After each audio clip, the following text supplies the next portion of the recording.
Welcome to Decision Vision, a podcast series focusing on critical business decisions. Brought to you by Brady Ware & Company. Brady Ware is a regional, full-service accounting and advisory firm that helps businesses and entrepreneurs make visions a reality. Welcome to Decision Vision, a podcast giving you, the listener, clear vision to make great decisions. In each episode, we discuss the process of decision-making on a different topic from the business owner's or executive's perspective. We aren't necessarily telling you what to do, but we can put you in a position to make an informed decision on your own and understand when you might need help along the way. My name is Mike Blake, and I'm your host for today's program. I am a director at Brady Ware & Company, a full-service accounting firm based in Dayton, Ohio, with offices in Dayton, Columbus, Ohio, Richmond, Indiana, and Alpharetta, Georgia. I am managing partner of the Strategic Valuation and Advisory Services practice, which brings clarity to the most important strategic decisions that business owners and executives face by presenting them with factual evidence for such decisions. Brady Ware is sponsoring this podcast. If you would like to engage with me on social media with my chart of the day and other content, I'm on LinkedIn as myself and at Unblakeable on Facebook, Twitter, Clubhouse, and Instagram. I also recently launched a new LinkedIn group called Unblakeable's Group That Doesn't Suck. So please join that as well if you would like to engage. Today's topic is a topic that I hoped that I would address at some point over the course of this program in a very different context. But there's a saying in Yiddish that roughly translates into man plans and God laughs. And there's nothing particularly funny about this topic, but life does have a way of bringing the unexpected. So as I record this on the 8th of April, 2022, we are something on the order of about 6 weeks into the Russo-Ukraine war. And I recorded a podcast on this about 5 or 6 weeks ago with the topic, should I continue to do business in Russia and Belarus? And I explained my qualifications to address that topic in that episode. And I would encourage you to listen to that episode for that information as well as more. And the only thing that I'll rehash here is I dislike strongly that I have to address this topic in the way that it is being addressed. The early part of my career was formed by living and working in Russia and in Belarus and in Ukraine. And if there's anything good that I've brought to the table professionally today, in large part, it is due to the learning experiences that of which I had the benefit those many years ago, long before I had any gray hair, that's for sure. And I was a lot thinner then as well. But here we have it. And so the topic we're going to discuss is sort of the flip side of the topic. Instead of should I do business with Russia and Belarus, and I laid forth a case that I don't think you should. And frankly, I'm not sure it's realistically feasible. I think it's very difficult to do business there. I think that although no set of economic sanctions work perfectly, we have certainly made life very difficult for the Russians and for those who may seek to do business with them. And if they choose to become a client state of China, as appears to be their choice at this point, there's really nothing that we can do about that.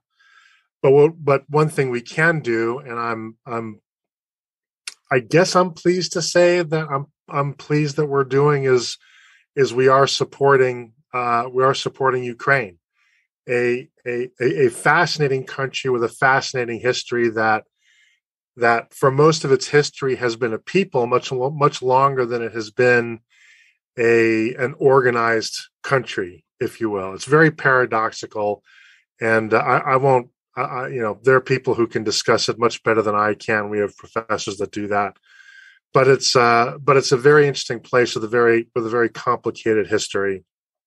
And as we're now 6 weeks into the Russian invasion, and we've seen witnessed extraordinary events, things that I think my generation, I'm going to be 52 next month. We never thought that we would see in my generation. We thought this is something that my grandfather would have dealt with, but certainly not today. But again, here it is. History does have a tendency to be cyclical in nature. And the discussion of whether or not to do business in Ukraine may seem bizarre. And I grant you, if you're not all that familiar with Ukraine, its history, its geography, I can understand that. And that's why this topic is so necessary, because Ukraine is a very big place. And although a large portion of the country, really any portion of the country in those conditions would be considered large, but something on the order of about 10% is an active war zone. And most of the country is under threat of some attack in some fashion by the Russian armed forces. The fact of the matter is that there has been a war going on since 2014, since the annexation of Crimea and the bizarre quasi-independence of the Donetsk and the Luhansk regions. That's been going on anyway. It was simply sort of self-contained. But of course, now it's been expanded, and most of you have seen the pictures, you've read the news. And it's in many ways, it's probably worse than is being reported on the ground.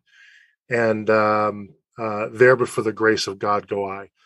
But the reality is that there's a lot of Ukraine that amazingly is still functioning. It is still a functioning state.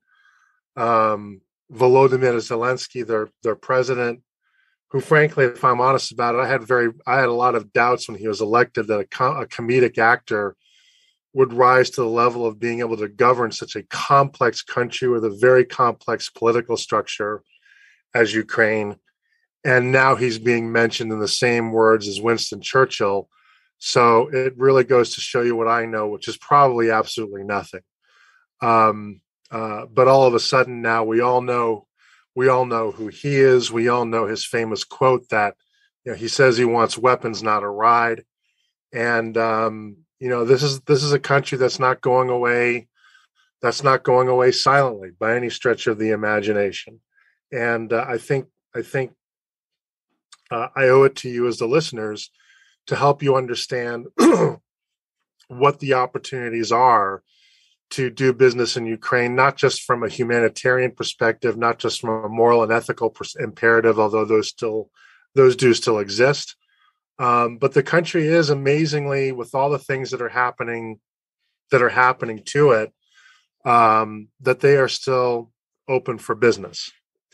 And joining us today are two longtime dear friends of mine who I was very relieved to speak to only a few days ago, realizing that they had managed to escape the country after their home came under attack. And joining us from Poland are Dr. Leonid Kistersky and Dr. Tetyana Lypova, who again I've known for a very long time, and they are co-founders of a company called IPR, that, among other things, is a law firm that provides counsel for companies seeking to do business from the West into the former Soviet Union. I'm not even sure what that region of the world is going to be called anymore. I think it's going to be different. I just can't predict what that's going to be. And their specialization has long been about protecting Western intellectual property rights in those countries, anti-counterfeiting in particular, as well as working with a sister company where I sort of did I guess I was sort of an entrepreneur or teacher in residence, for lack of a better term, for about 2.5 years, the Institute for International Business Development, whose focus has been to serve as a bridge between Western companies seeking to learn about how to do business in that region, how to take advantage of the opportunities that region has held, and I think will hold at some point in the future, God knows only when, as well as how to navigate the many risks that that region holds. And they've just been, fantastic people, and I'm delighted to call them. I'm really proud to call them my friends. By way of a little bit of a professional introduction, in no particular order, Dr. Leonid Kistersky's got a lot of things to his claim to fame. I could read a very lengthy bio, but I don't want to do that because I want to get to questions.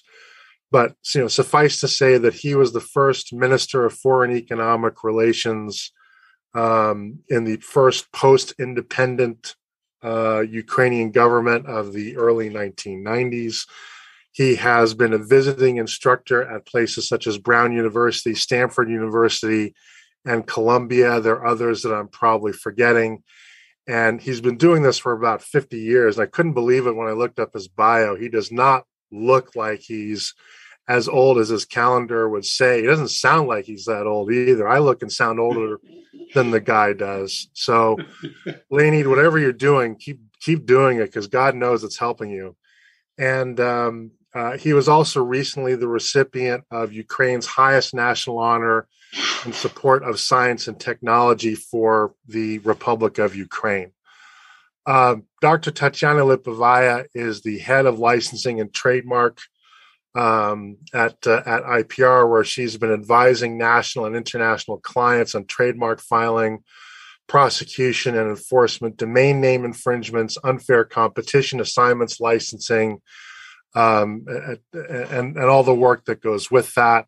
Has done a tremendous amount of work, in particular with some places that are very hard to do business in: Kazakhstan, Georgia, Armenia, Azerbaijan, Kyrgyzstan, etc. And she herself, I can't believe it's been this long.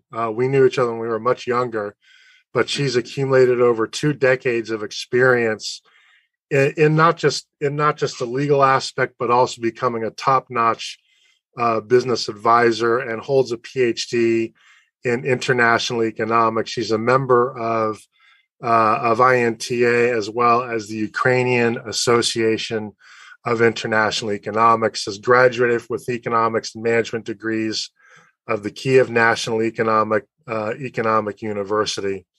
The firm itself has been in operation since 1999, and the sister group iandgt since before that, since at least the early 1990s. And I guess fittingly, if you directly, it's always seemed to me to be a very awkward translation, but the title of Ukrainian's national anthem is "Ukraine has not yet perished, and neither has their firm." And I think when you think about what they're doing, how they continue to do business, and in spite of all that's going on, it gives you an appreciation as to why the Russians have frankly failed to achieve their military objectives by and large, and have redefined kind of what a Pyrrhic victory is, if you can even call it that. I'm going to stop talking. I think I've established these are really good guests. You're really going to enjoy talking to them. The more I talk, the less you hear from them. So Leonid and Tatyana, welcome to the program. It is so good to see you, and it's so good to hear from you, more or less safe and sound. And I guess you're joining us from Poland. Yeah. Yes, Michael. Thank you very much for such a very kind introduction. And sometimes I think that you know more about us than we do. Anyway, we consider you to be not only our long-term friend, but we consider you also to be a founding father of our businesses and all endeavors. Since, as you rightly mentioned, we came together in the middle of previous millennium, a long time ago. And in order to train Ukrainian entrepreneurs, we set up Institute for International Business Development, which you helped to establish, and through which we started developing private business, training people in Ukraine more than a quarter of a century ago already.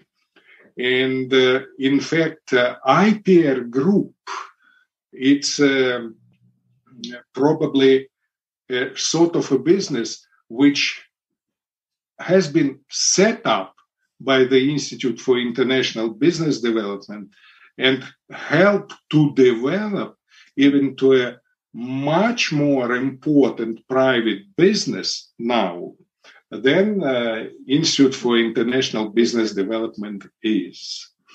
So both of us try to combine private business, since I keep on provide consultancy for before the war, of course, for governmental institutions, for international companies, for Ukrainian private businesses, just helping them to establish and to use high ethical norms in business, and was helping to develop high moral values of them, like personalities and like entrepreneurs. And still combining my activities with consultancy and private business, I still, till now, keep on training at two Ukrainian universities, Kyiv National, Taras Shevchenko University, and Donetsk National University, named after Vasil Stus, which 8 years ago moved from Donetsk to Vinnytsia in order to continue its activity. And they needed specialists in international economic relations, and that's why I willingly joined them. And still, I keep on doing this online until today, and will continue to do so. Well, Tatyana is more a private businessman now, and businesswoman, yeah. And probably she will tell herself about what is he doing at the IPR Group. Actually, I deal with the trademarks protection, prosecution. So our IPR Group company, it's a Ukrainian established, based in Ukraine business, but we deal with a lot of other countries. We provide our services in,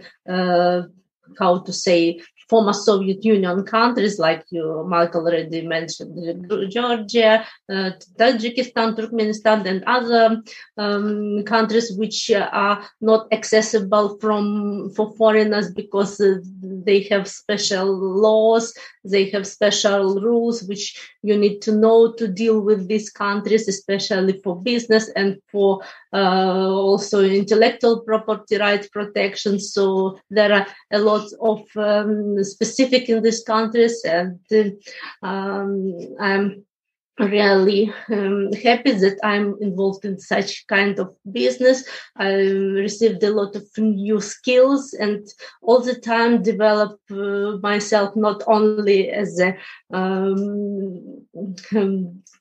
business consultant, which I used to be for the last 10-20 years, but now I'm developed myself as a lawyer and as a specialist in intellectual property rights protection. So it's also important for developing business because intellectual property rights is the very important part of the business development, especially for new companies, for companies who involve new technologies, would like to protect their property rights, have patents, licensing, so they need a lot of advice and a lot of support for doing business in our countries. So we continue our businesses, yeah. And I think that's remarkable, and I think that's what I want. One thing I want to make sure our audience hears is, how are you continuing your business? Well, as you know, we had to move from Ukraine to further to west, and so we appeared in Poland. And currently we are in the city of Nowy Sącz in Poland. Of course, we used to live some 30 kilometers from Kyiv in the city of Vasilkiv. Probably it does ring a bell for you, since press wrote a lot of this city. There is an airport and a tank farm which was bombed every day, and we were living nearby.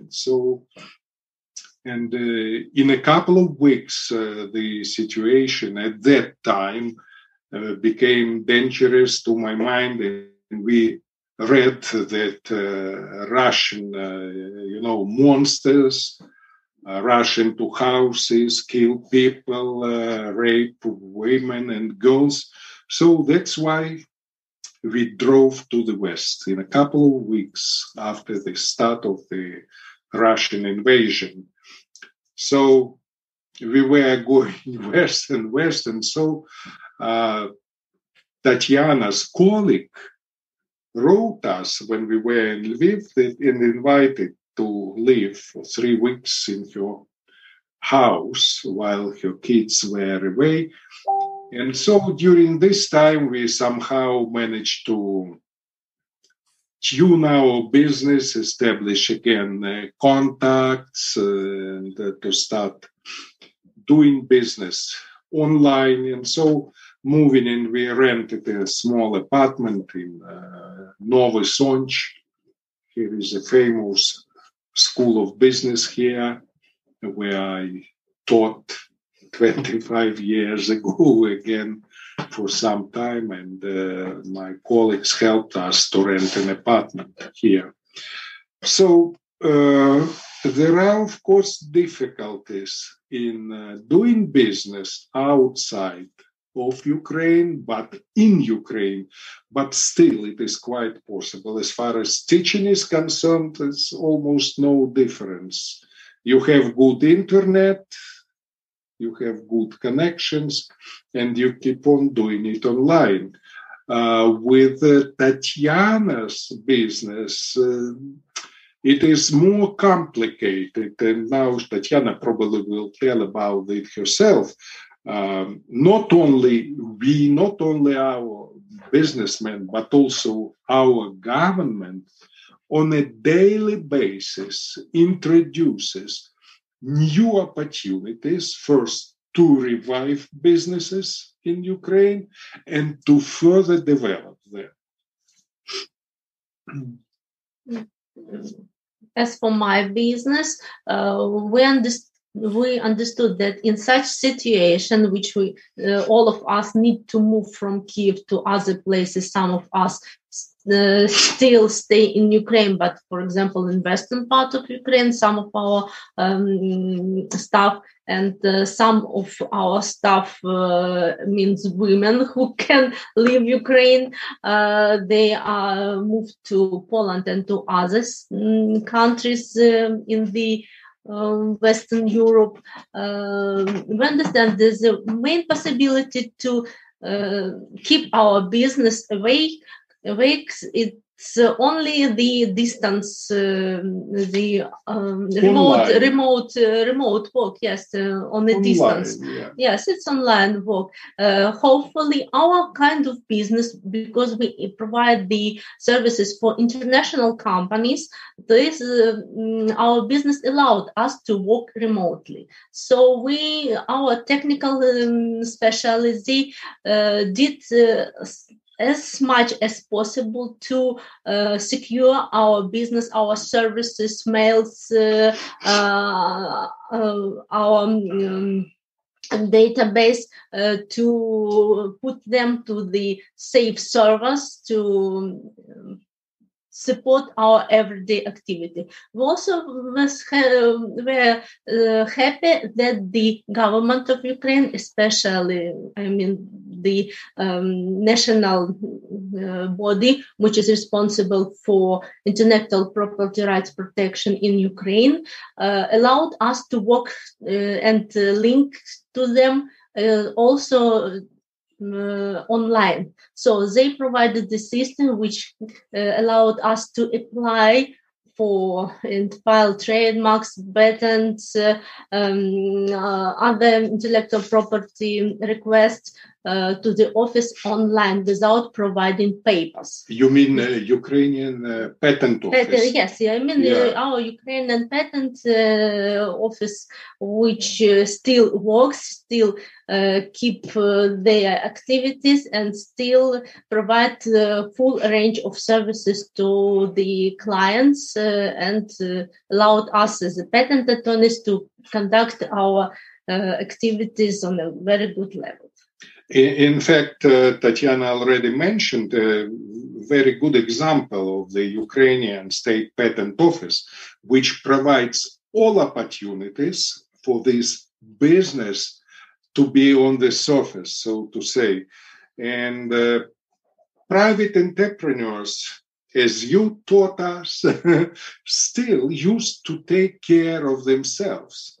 Moreover, I would like to say that we have a lot of big and middle-sized businesses in Ukraine, and now our government helps them materially to move from those parts of our country which is still bombed by Russian monsters, to move it to the center of Ukraine, to the more safe areas. And until today, several hundreds of such businesses were moved to central part of our country, and they keep on functioning. Also, government introduced several important privileges for businesses to function now. This is decreased taxation. For example, when I served as a consultant, I earned some small money, and there is a so-called simplified system of taxation. I was paying just 5% from turnover. Now, during the wartime, it was brought down to 2% only. So, and we keep on paying taxes now. We keep on paying now for our communal services for the apartments. Then also businesses were given an opportunity to have access to cheap credits, sometimes interest-free credits. Of Tatyana, what is the amount of such several million hryvnias? Effective course of hryvnia to US dollar is approximately roughly 29 hryvnias per US dollar. And you can get several million hryvnias of interest-free credit. So there are simplified now procedures for registering your business, for reporting about your financial and other situations. So I would like to say that it's very sad that really this awful war triggered such support of private business in Ukraine. But still, I'm absolutely sure that after our victory and the war is over, business in Ukraine will be developing at a very high speed, especially internationally. So you said something I had not even thought of, and it reminds me of history, right? Because in World War II, the Soviet Union had to move entire industries east, right, out of the way of Hitler. And it hadn't even occurred to me, but I suppose in a way, that's actually a skill. And in fact, if factories were built during Soviet times, they may have been designed to be moved again in case of an invasion. Right? It's history repeating itself. Yes, the history repeating, but to tell you very openly, we did not expect that this history repeats in Ukraine. We of didn't course. Expect it. And you didn't think you'd be moving them west. To cope with it. Yeah. But I hadn't even thought of that. But you're right. I mean, there's historical precedent that entire industries, factories can be picked up and simply moved to a part of the country that is not as close to the combat area. Look, now combat area, it's all over Ukraine now. Of course, a Russian bomb the country or, say, fire missiles on a random basis. That is done deliberately to create panic, to create, atmosphere of, say, fright. But still, people in Ukraine somehow cope with it, and business continues functioning. Despite this is one of the purposes of Russia now, to destroy Ukraine. Again, I also, like you, Michael, like history, and very recent history after the dissolution of the Soviet Union and when Putin came to power. On many occasions, including internationally, he was saying that dissolution of the Soviet Union is the greatest, probably event, awful event of the 19th century. He did not mention First World War. He did not mention starvation. He did not mention Second World War, a lot of regional wars, but dissolution of the Soviet Union. And this is his maniacal idea to restore it in some form. And of course, without Ukraine, that is not attainable. And that's why he is trying to do away with our country. But as you rightly said, he failed and continues to fail.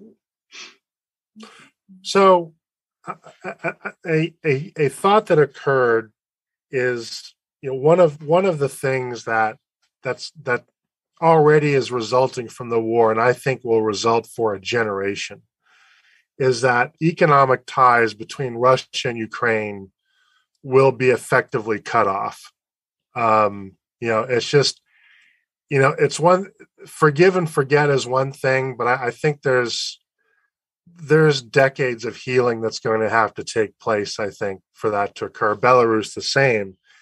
And as you know, you guys were, oddly enough, you guys were as pro-Russia as any Ukrainians I'd ever met, right? You always took a very pragmatic view, right? Why do we want to make a big enemy? There's no reason to do that, which, not that it matters. I'm an American citizen, but I always thought was smart. But now this has happened, and there are certain things that Ukraine is not going to be able to get from Russia or Belarus anymore. Are there opportunities now for other countries to supply those things? What are those things that you can't get from Russia anymore? Is it steel, or is it fuel? Is it something else?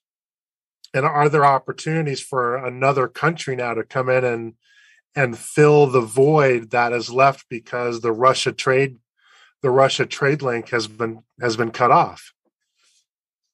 Yeah, that's true. Because sentiments in Ukraine against Russia now are self-understandable, because our country to no extent was anti-Russian. We treated Russia in a very friendly way, and we did not expect such cruelty from their side and such behavior to do away with our country. And now and all of us are so anti-Russian, and we cannot forgive them what they did. And during my lifetime, I will never forgive them this. And probably that will take several generations to somehow to cool down with our sentiments towards Russia, because recent statistical polls indicated that now about 85% of Ukrainians see no way of improving relations with Russia. And other 12% just still hesitant, and they think that maybe it may take a generation or 10, 15 years, and only 2 or 3% believe that it could be repaired very soon. Mm-hmm. So, unfortunately, Russia should blame itself only for such a cut-off of all kind of relations with Ukraine and with other countries. And so I would like to separately single out one sphere that we have lost Russia and they have lost us for generations, but we gained a lot of friends, other friends. We are so grateful to Poland, which hosted 2.5 million Ukrainians now, and we feel such friendly relations, and they take care of Ukraine and they support us. Also, the United Kingdom. Separately, I would like to mention the United States, with the country with which we have long-term friendly relations, including a lot of individuals. I would like to mention Alan Scher, who introduced us to each other, and we continue this cooperation and friendly. Of course, the United States is the world leader, which provides a moral, economic, military, all types of support. Yeah, and other countries, I cannot just mention every country, a lot of them.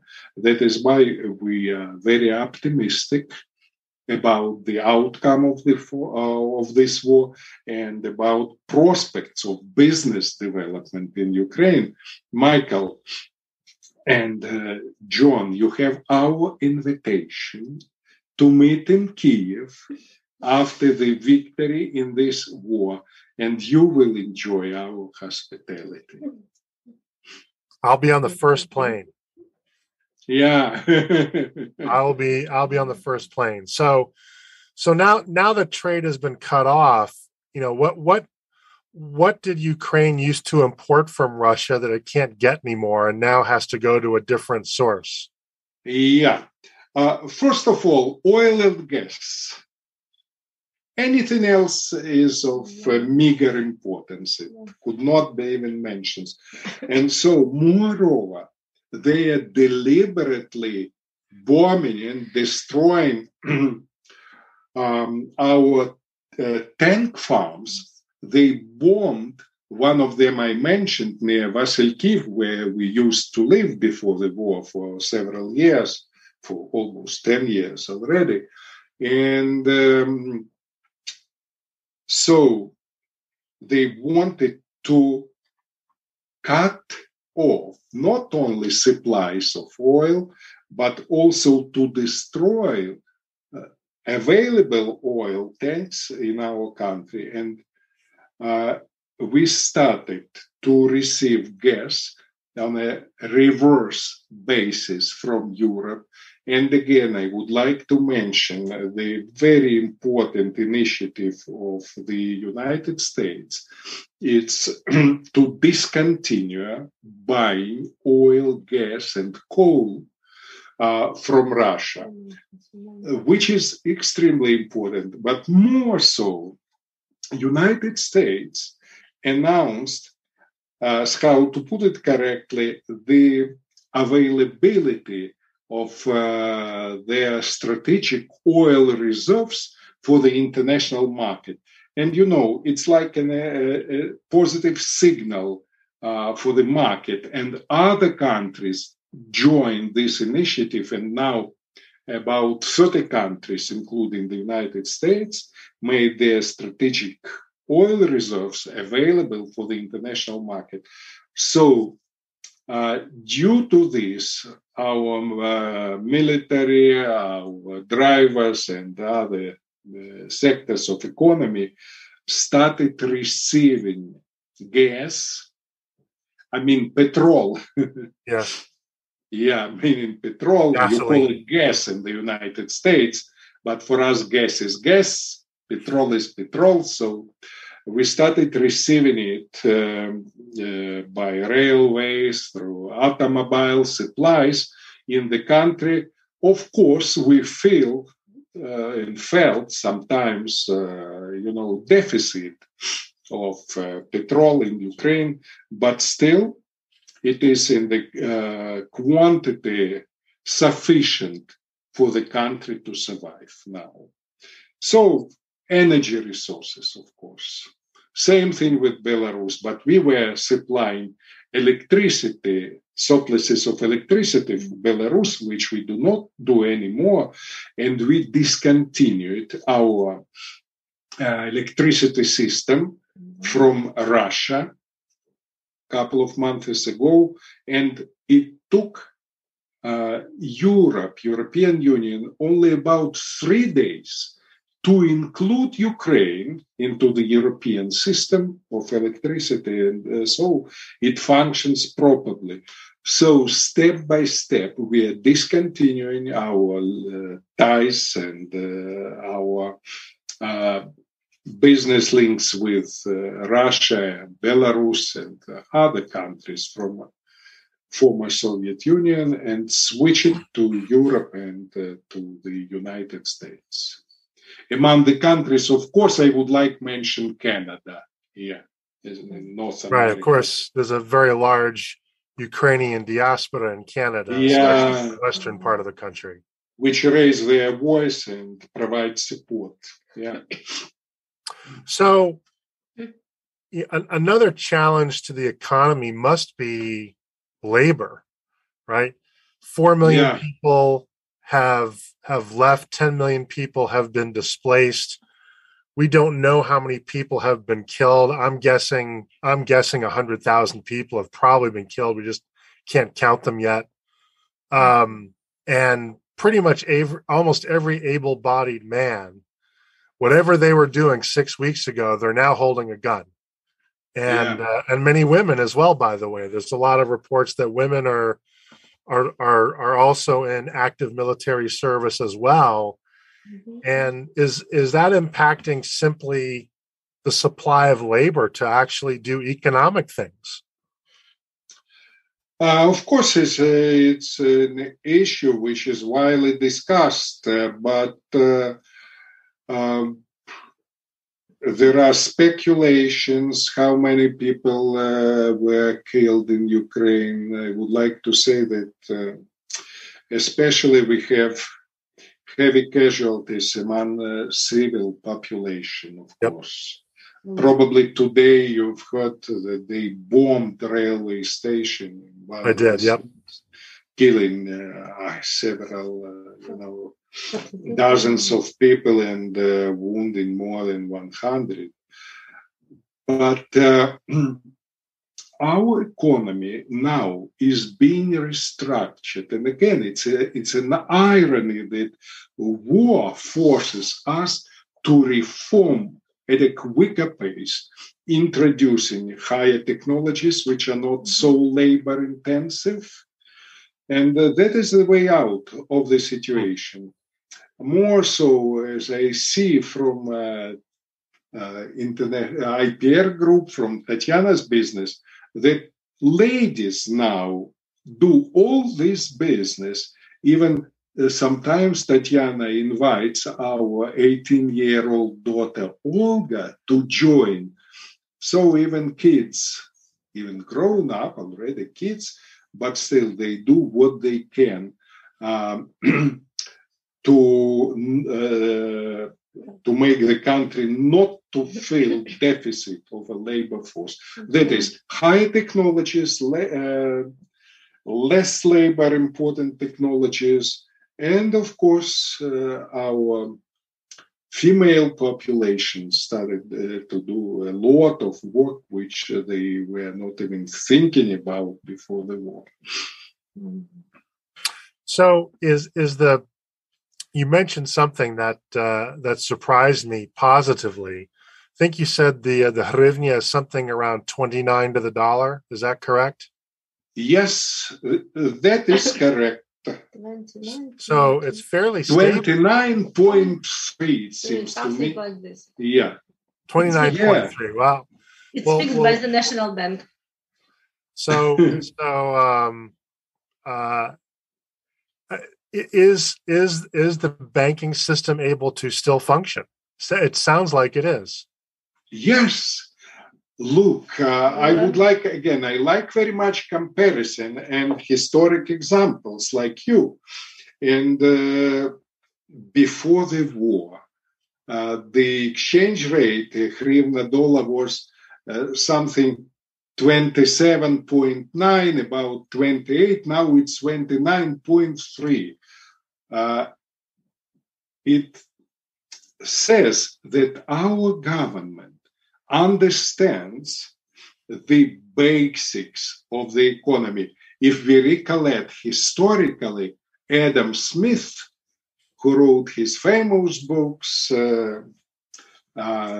some 250 years ago, he said, stable exchange rate is a fundamental principles of successful functioning of any economy. And he explained why and so.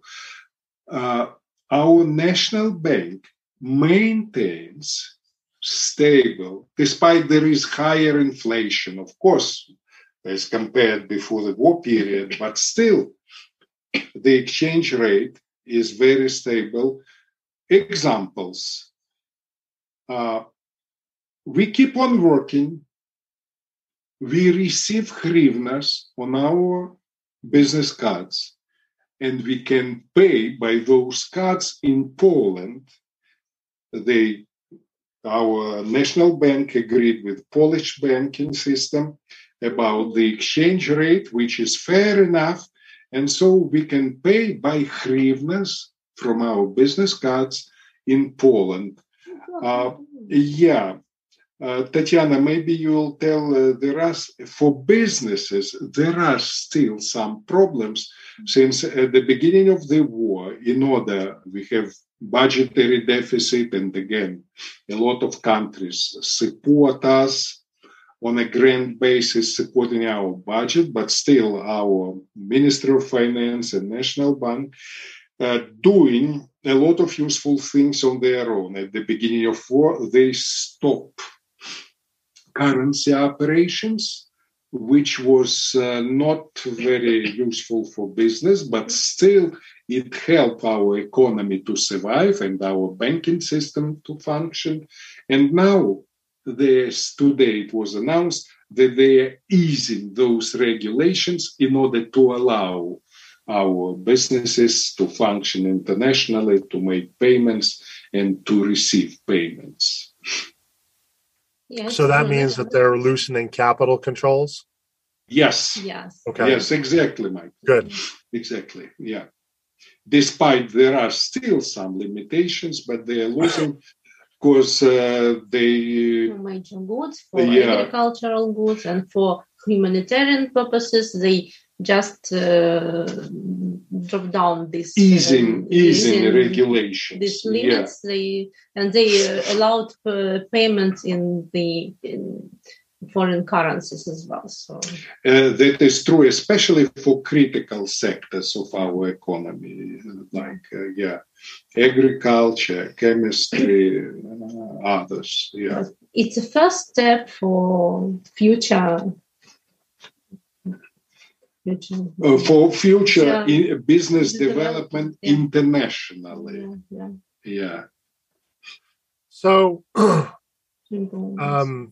as a matter of history, anytime that there's a great disruption, such as a war, that also sometimes creates opportunities in its aftermath. And I'm curious, what do you see will be the opportunities of a post-war, post-victory Ukraine? Oh, I'm very optimistic about those opportunities. Of course, for those weeks and maybe weeks or months ahead of us in the state of war, our people understood real values, the importance of real values. You cannot imagine how people in Ukraine became friendly to each other. I was always surprised in the United States or in Western Europe, people were smiling to each other, helping each other. When driving, they're making friendly gestures, they're just letting other cars to go. It was not the case in Ukraine before the war, as you probably know. But now it took us several weeks to cover this huge distance. So before war period, I see a period of very quick reconstruction of our country, because our government and our administration already takes steps to achieve agreements with countries, with companies for reconstructing Ukraine. And I remember that some 22 years ago, I published an article, it is available in English, Marshall Plan for Ukraine. At that time, I was thinking of reforming the economy of Ukraine. But now it will be a real Marshall Plan for Ukraine to reconstruct the country. And pace of reconstruction and pace of further development will be unprecedented, believe me. And Ukraine may become, in some near future, a member of the European Union. And we have support of key players in Europe, in North America. So I'm very optimistic about this period. Of course, war changed people in my country in a very positive way. I'm talking with Dr. Leonid Kistersky and Dr. Tetyana Lypova, and the topic is, should I do business in Ukraine? So I'm going to ask you a very unfair question, but I want to know the answer. I know our listeners want to know the answer. And that is, how do you think this ends? What does it look like? Is there a total Ukrainian victory? Is there a return to the 2014 situation? Is it something else? How does this end? Michael, it's one of the most probably difficult questions for me to address. And I could just mention that there are possible scenarios of if we receive more weapons, more support, the war may be ended rather quickly with our victory, because Russia behaving in such a monstrous way. Because before recently, nobody dared to protect itself and to give them heavy blows, which they received from Ukraine. Just if we come back to a more remote history, I always remember an article, so-called long telegram, of the prominent American historian, diplomat, George Kennan, in his long telegram, who explained the essence of Russian Empire and of the Soviet Union, and Russia inherited the Soviet Union officially, all of them. So it will be attacking its neighbors because of, its traditions. They are not capable of creating something on their own. They are capable of destroying other people. Let's take now very recent history. Back, for example, 1993, occupation of part of Moldova. Yep. Pridnestrovia, so-called non-recognized artificial republic. Then, 2008, Georgia, war in Georgia, they unleashed and occupied Abkhazia and South Ossetia. Then, Syria, other countries on other continents, and 14, that is occupation of Crimea and part of Donbass. And at that time, there was their Muppet in charge of Ukraine, which in fact allowed infiltrating our country by Russian agents. So now it's different. And when February 24, Russia attacked Ukraine, it received severe blows and keep on receiving it. So, end of the war depends decisively, probably not on negotiations, but on the performance of our military and our territorial defense and on patriotic support of all Ukrainian population, which is practically unanimous now. Mm-hmm. So it may take more time, it may take several weeks or several months. I don't like to think of freezing this conflict because our military are in a position not only to defend, but also to attack. And now I see that Western democracies at least started supplying heavy weapons to Ukraine, which may be a decisive factor in achieving a victory in the quite predictable future.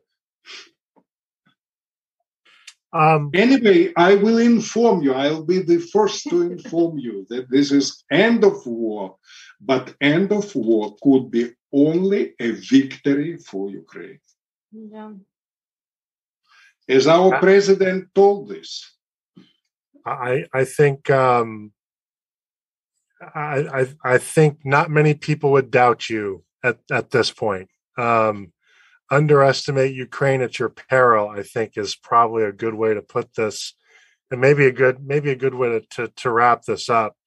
I know it's late there. You have a lot of other things that you need to take care of, but I would like to ask you this, and that is, many people are asking me, and I'm helping them as best I can, but you probably have better information.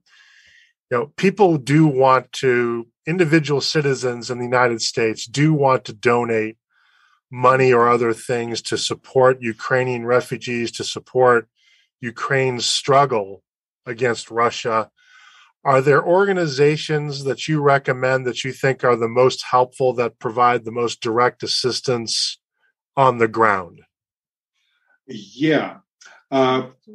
First of all, Michael, when we will prepare the information which we promised to do after the show, we will probably give you official addresses, how to do it. But may I tell you what Tatyana and I are doing in this respect?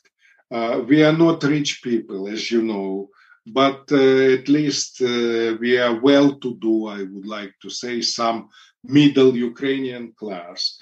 First of all, we donate money to official sites of Ukraine for our military. Then we know a lot of individual families whose husbands or fathers now in the military of Ukraine, and they require some equipment, some arms.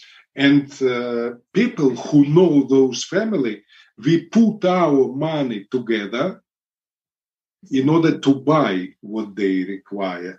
Those, how do you call these devices, which make it possible to see during night time. For example, there is high necessity of such. Then we like animals very much, and we have a cat. And, here in Poland, we took it together. We said that all of us or nobody. So all of us. And we donate money to special organizations which support animals. Plus, we buy tickets for zoos in various parts of Ukraine. They appeal, please buy tickets for our zoos online. Transfer money for buying tickets, and they feed their animals. So there are a lot of opportunities how to support Ukraine, and probably people in the United States, they would prefer to support it in some official way, which supports directly Ukrainian military or humanitarian support. And we will send those addresses to you, for you could provide your fellow citizens with those reliable addresses. Very good. We'll make sure that those get published when we publish this show next Thursday. Yeah. Leonid, Tatyana, I can't tell you how this is a confusing time. It's a very difficult time, obviously. But I truly thank God that you and Olga are safe. I know many others are not, and I wish I could help them, but I can't. But I can at least speak to you, and I cannot imagine what you're going through physically, emotionally. But again, if there's any way that I or my family can help, or our community here, and we do even have a Ukrainian church here in Atlanta, please let us know. I would like to know.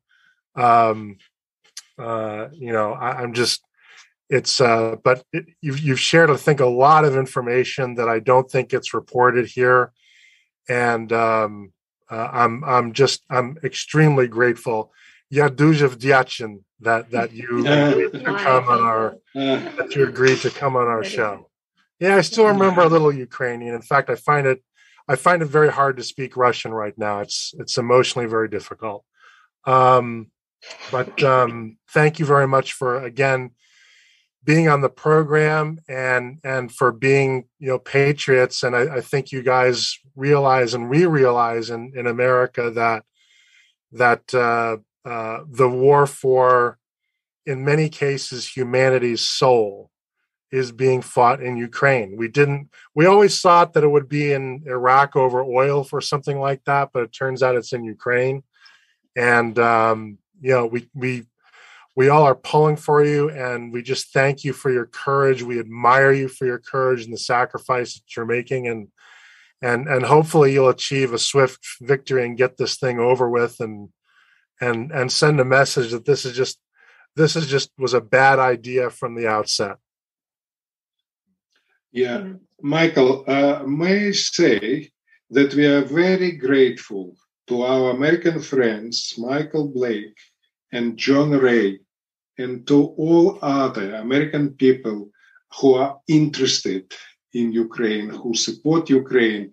And so this is minimum what we can do now for American-Ukrainian developments, just sharing our information with you. And we will be more than happy to do it in the future. We are so grateful to you. Thank you, guys. Thank you very much. All right. Well, all right. Thank you very much, and have a pleasant evening. And we will tell you when the podcast is ready so that you can see it and listen to it and hopefully share with other people that you think will be interested and have an impact. Thank you very much, Michael. And we will try to share this show with our Ukrainian contacts back in Ukraine to demonstrate to everybody that America fully supports us on all levels. Thank you. Дуже дякую, всього найкращого. So thank you very much and all the very best. Всього найкращого. До побачення. Okay. That's going to wrap it up for today's program. And I'd like to thank Dr. Leonid Kistersky and Dr. Tetyana Lypova so much for sharing their expertise with us. We will be exploring a new topic each week, so please tune in so that when you're faced with your next business decision, you have clear vision when making it. If you enjoy these podcasts, please consider leaving a review with your favorite podcast aggregator. It helps people find us so that we can help them.